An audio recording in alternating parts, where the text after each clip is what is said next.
Cun ke bang barang ni?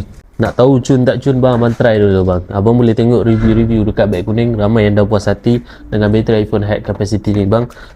Dan korang yang mana belum grab, yang mana ada masalah bateri cepat habis, nak kena charge pun sampai 4, 5, 6 kali sehari.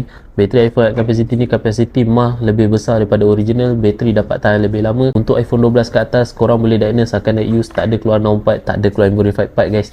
Korang akan dapat satu set macam ni, ada instruction. Korang jimat guys, bateri iPhone capacity ni boleh pasang sendiri. Dapat satu kotak bateri ni, dia free gift waterproof seal ataupun guard LCD. Dan yang paling penting set tools 10 biji lengkap guys. Korang tinggal tunggu barang sampai kat rumah, pasang sendiri, jimat banyak guys. Ok, bateri iPhone capacity ada 3 bulan warranty. Kalau ada apa-apa isu, korang contact je kita akan hantar bateri yang baru guys. Dah terjual sebanyak 4,000 unit lebih dekat TikTok shop saja, tak termasuk yang walk in dekat kedai, tak termasuk yang beli dekat platform lain. Review-review pun dah banyak, korang boleh check sendiri dekat beg kuning guys. Ada free shipping, ada discount, terus check out. Ok, bye bye.